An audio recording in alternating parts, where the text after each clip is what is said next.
Olá, aqui é o Paulo do CIO na Nuvem e nesse vídeo de hoje eu vou revelar para você o maior erro que o pequeno empresário comete e o preço que a sua empresa precisa pagar por isso.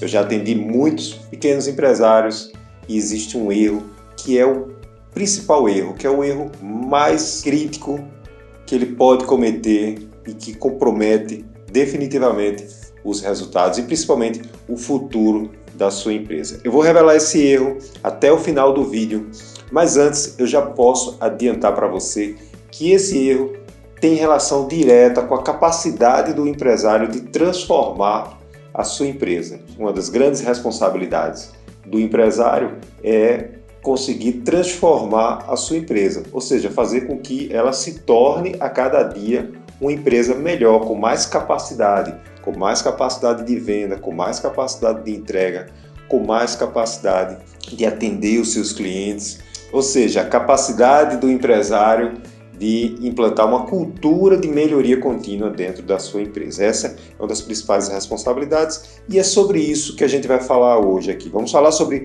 como implantar uma cultura de melhoria contínua nas empresas. E até o final do vídeo, como eu disse, eu vou revelar qual que é esse grande erro que o pequeno empresário comete, mas você vai aí escutando o que eu vou falando aqui sobre melhoria contínua e talvez você já consiga antecipar que erro é esse e se você está cometendo ele na sua empresa.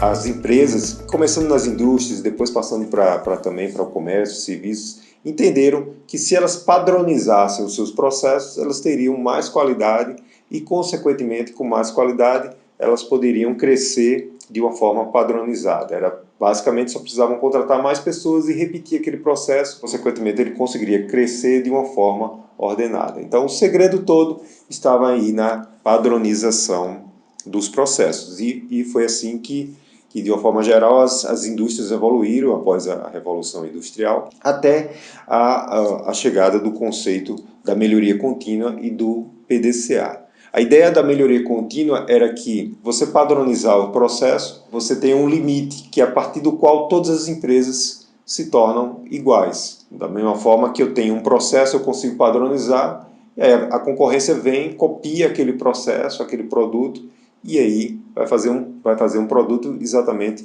igual ao meu. E como é que eu vou me diferenciar? Então a forma de se diferenciar que foi encontrada foi justamente você implementar um processo de melhoria contínua, que os japoneses chamaram de Kaizen, que era baseado no ciclo PDCA. São basicamente quatro etapas. Numa primeira etapa, que é a do P, de planejamento ou de pesquisa, você vai identificar qual é o ponto ali que você quer fazer uma melhoria na empresa. Então você vai pesquisar, você vai identificar onde exatamente você quer melhorar. E existem dois tipos de melhorias que podem ser feitas, né? Dentro do produto, você pode fazer um produto que é melhor. Então eu estou produzindo um carro, por exemplo, na indústria automobilística, a empresa vai produzir um carro que seja mais rápido, mais veloz, ou um carro que seja mais bonito, que tem um design mais atraente. Então é uma melhoria em relação ao produto. Mas também existem as melhorias em relação ao processo. Fazer mais rápido o carro ou fazer ele por um custo mais barato, né, envolvendo menos pessoas, implementando uma ferramenta que vai automatizar parte do processo. Ou seja, aí você está trabalhando a eficiência do processo para fazer mais rápido ou fazer mais barato. Então você vai lá fazer o planejamento, depois você passa para a fase seguinte, que é do do, que é de executar. Então você vai executar aquilo que você planejou. Então o executar envolve treinar as pessoas envolvidas, implantar as novas ferramentas que foram pensadas para aquele processo, implementar de fato a melhoria. Então é execução. A terceira etapa, que é o C do PDCA, é a etapa do controle. Isso significa você medir os resultados. Lembra que o PDCA veio depois do conceito de padronização do processo. Então, o processo já era padronizado antes. Muitas empresas, principalmente da área de serviços, não chegaram nem nesse ponto ainda. Então, elas precisam dar um passo atrás e padronizar seus processos. Mas no caso das indústrias, principalmente da indústria automobilística, O processo já era padronizado, ela já sabia como funcionava, ela já tinha indicadores, já tinha métricas de como funcionava. Quando eu rodo um ciclo de PDCA, eu vou planejar, eu vou executar e em seguida eu vou checar, né? Que é o C, eu vou avaliar os resultados. Então, eu meço agora. Ou o meu objetivo era fazer mais rápido o carro, em vez de fazer em 2 dias, vamos fazer em 1 dia e meio. Então vamos medir quanto tempo agora está levando. Ou seja, isso envolve alguns indicadores e vai se medir e vai se avaliar esses resultados. Além disso, vai se avaliar os resultados não apenas em relação ao objetivo, mas também nas consequências que aquilo tiveram em outros pontos do processo. Porque, evidentemente, quando você faz uma mudança, ela pode melhorar em um aspecto, mas pode causar impacto em outros aspectos. Então, por exemplo, na moral dos funcionários, né, dependendo de que tipo de mudança foi, pode ser que isso tenha causado aí um efeito colateral de aumentar a insatisfação dos funcionários. Então, isso também precisa ser medido, porque pode não ter sido um objetivo inicial e acabou acontecendo. A medição ela envolve resultados que foram esperados e resultados não esperados também. Então, com essa medição, avança para a fase final do PDCA, que é o A, de Action, de ações de correção, do Action em inglês. Então, mediu-se o resultado, viu que houve alguns desvios, faz-se algumas modificações no projeto e corrige-se aquilo. E, além disso, extrai-se as lições aprendidas, né? Quais foram exatamente o que se aprendeu com aquele ciclo de PDCA, para que no próximo ciclo de melhoria a gente possa aprender com esses erros e aí no próximo giro do processo a gente ter uma melhoria com menos, vamos dizer assim, com menos atritos, com menos problemas. Basicamente o PDCA ele tinha esse aspecto. E como é que você implementa isso numa pequena empresa? Numa pequena empresa é exatamente o mesmo conceito. Toda empresa, por exemplo, tem problemas, né? A gente sabe quais são os problemas que a gente tem na nossa empresa. Ou problemas de baixa performance, ou oportunidades que a gente não está conseguindo aproveitar, que a gente está vendo no mercado, por conta de deficiências internas. A gente não tem o pessoal qualificado para aproveitar aquela oportunidade, por exemplo. Então, seja alguma coisa que a gente quer corrigir que não está fazendo da forma mais adequada, por exemplo, não está tendo um número alto de reclamações de clientes em relação ao atendimento, que está havendo atraso na entrega do produto, do serviço. Então a gente precisa corrigir isso. Então o primeiro ponto é identificar exatamente quais são os problemas. Aí a gente vai priorizar o problema que a gente vai tratar primeiro. Não dá para tratar todos os problemas. Escolheu-se um problema, você vai trabalhar primeiro a etapa do diagnóstico, que já dá dentro do P, do planejamento. Diagnóstico vamos identificar onde estão as causas daquele problema. Então estudamos as causas, avaliamos aquelas causas e começamos levantando hipóteses de possíveis ações alternativas para resolver aquelas causas. Aí a gente já começa a fazer o planejamento e definir efetivamente as ações, quem é o responsável, qual é o prazo, qual é o custo daquele plano, né? Qual é o orçamento, que investimentos vão ser necessários. Tudo isso faz parte aí desse processo de planejamento. E aí, consequentemente, depois você vai trabalhar as outras etapas, que é de executar.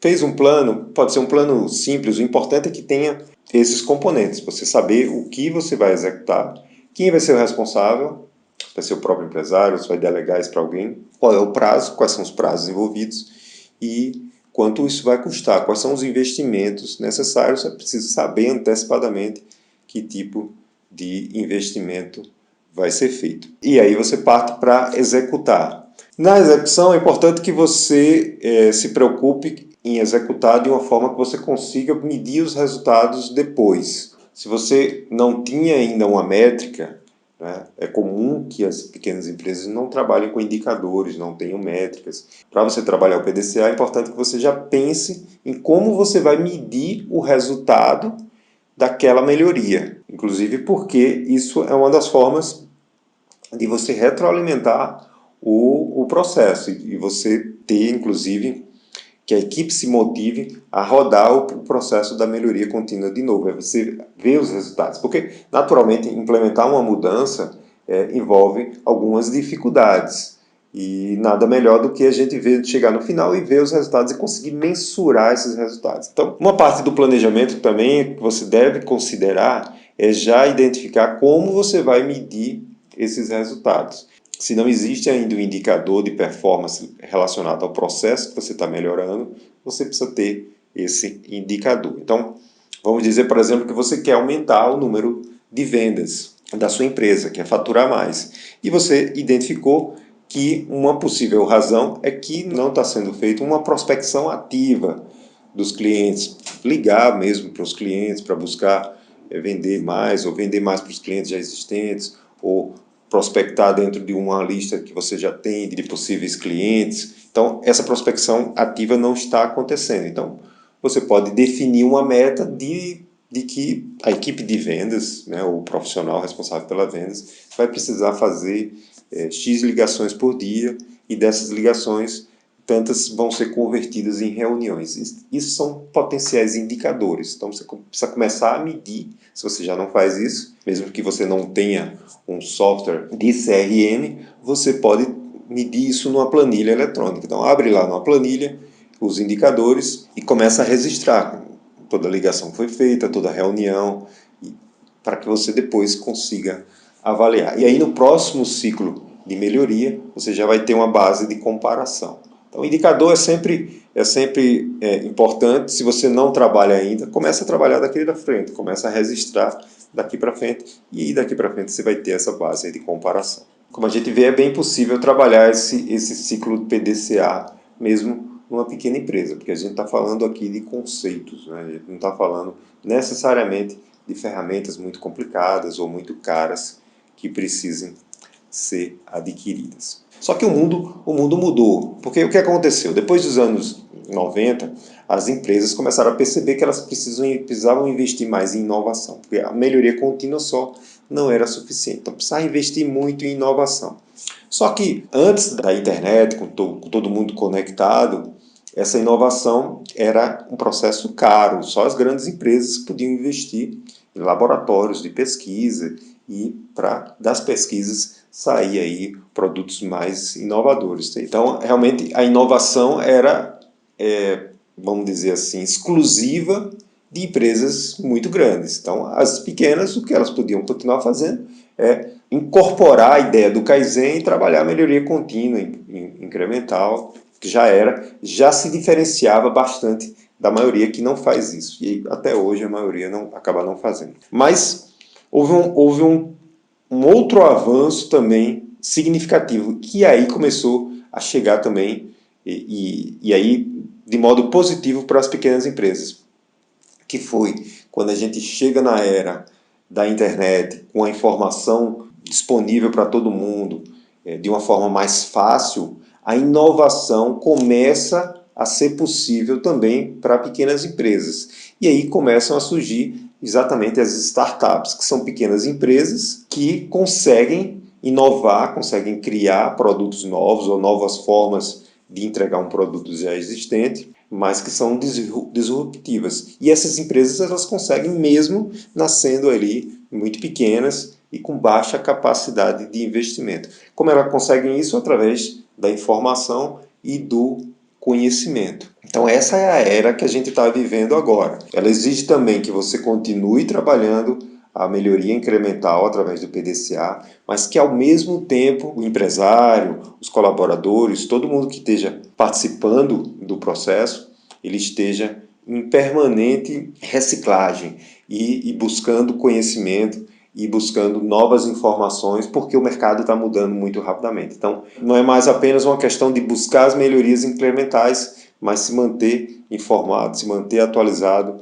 do que está surgindo, de que novas tecnologias estão surgindo no mercado. Bom, agora que você entendeu exatamente o conceito da melhoria contínua e como esse mundo da internet e das pessoas super conectadas e da abundância de informação, ela está trazendo aí uma nova era para a inovação e para o crescimento das empresas e até para as empresas se manterem competitivas. Então agora que você já entendeu isso, talvez você já consiga responder aquela pergunta do início do vídeo, que foi exatamente de qual que pode ser o maior erro do pequeno empresário, qual é efetivamente o maior erro do pequeno empresário e que cobra um preço caro, que é um preço exatamente da sua empresa não crescer, da empresa ficar estagnada, da empresa não conseguir captar mais clientes, não conseguir contratar mais funcionários, não crescer, não evoluir, não se transformar. Já deu para sacar? Pois é, o maior erro do pequeno empresário é um erro que muitas pessoas cometem, que é de achar que os outros precisam melhorar e ele não. Esse é o grande erro, porque a mudança, a melhoria numa pequena empresa, ela precisa começar pelo empresário. É ele que tem que começar a se transformar e aí, com isso, através do exemplo, através da liderança, motivar os seus funcionários, os seus colaboradores e até os seus clientes e seus parceiros para também se transformar. É muito comum a gente ouvir o empresário reclamando do governo, que cobra impostos muito altos, que cobra uma burocracia muito grande, reclamando dos colaboradores que não se esforçam o suficiente ou que não estão bem qualificados, e aí com isso ele não consegue aproveitar as oportunidades, reclamando dos fornecedores, reclamando até dos clientes, e com pouca vontade de melhorar os próprios problemas que ele causa à empresa. A grande verdade é que o empresário, o dono, ele tem um impacto muito grande para a empresa dele. Uma pequena empresa, uma empresa que tenha 10 funcionários, por exemplo,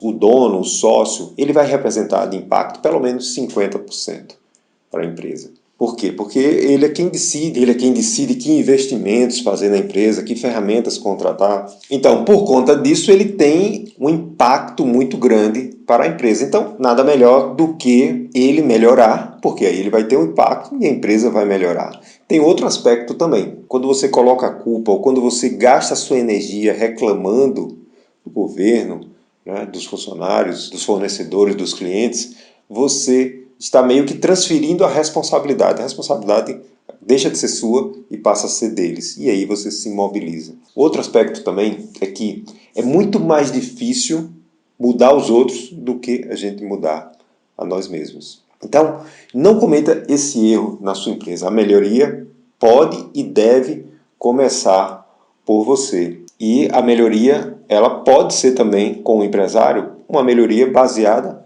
no Kaizen, na melhoria contínua, na melhoria do 1% ao dia. Não precisa ter grandes mudanças, grandes melhorias de uma única vez. A melhoria, contanto que ela seja constante, ela pode ser pequena, incremental, 1% ao dia que eu disse. 1% ao dia pode ser qualquer ação. Por exemplo, se o clima organizacional na sua empresa não está muito bom, se os funcionários estão insatisfeitos, um sorriso, um bom dia pode já melhorar alguma coisa. Não é mesmo? Pequenos gestos, pequenas ações podem já trazer resultados em curto prazo. Mas o mais importante é você pensar aí no longo prazo. Tá? Então, se a empresa ela cria uma cultura de melhoria permanente, e essa melhoria ela deve necessariamente começar pelo empresário, ele mesmo se transformando na pessoa de sucesso que ele gostaria que ele tivesse. Porque de uma coisa você pode ter certeza, e nós como empresários precisamos ter absoluta ciência disso. Se a gente quer que a nossa empresa tenha resultados maiores, a gente precisa fazer alguma coisa diferente do que a gente está fazendo hoje. E isso implica necessariamente em a gente melhorar em alguns aspectos, ou em vários aspectos, tanto pessoalmente, como empresário, enquanto líderes, né, que dão o exemplo, quanto de forma corporativa. Então a gente tem que estar sempre se perguntando aonde é que a gente pode melhorar e qual que vai ser a nossa prioridade, aonde é que a gente vai melhorar agora. O importante é que você sempre esteja trabalhando aí uma melhoria. Isso aí vai já lhe diferenciar em relação ao mercado. Agora, como a gente viu durante o vídeo, isso hoje não é mais suficiente. Você tem que também estabelecer uma cultura de aprendizagem contínua, porque o mundo está mudando. O que a gente sabe hoje daqui a 5 anos pode não valer mais nada. A cultura de treinamento, de aprendizagem, de estar buscando novos conhecimentos, de estar atualizado em relação ao que está acontecendo em termos de tecnologia, principalmente, é fundamental também para que a empresa se torne cada vez mais competitivas e quem sabe aí também comece a inovar, por que não, no seu mercado, uma vez que as ferramentas estão cada vez mais acessíveis, cada vez mais a gente tem ferramentas na nuvem que possibilitam que as pequenas empresas também tenham acesso a melhorar sua produtividade, a criar novos produtos que antes não era capaz de criar. Então, por que não você ser a próxima aí a criar um produto inovador e que possa aí causar uma disrupção no seu mercado. O importante é sonhar grande e começar a criar essas ações, esses projetos, pequenos projetos de melhoria contínua que vão aí levar cada vez mais a sua empresa para o caminho do crescimento e o caminho do sucesso. Esse era o meu recado para hoje.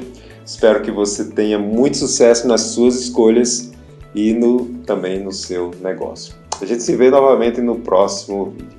Tchau!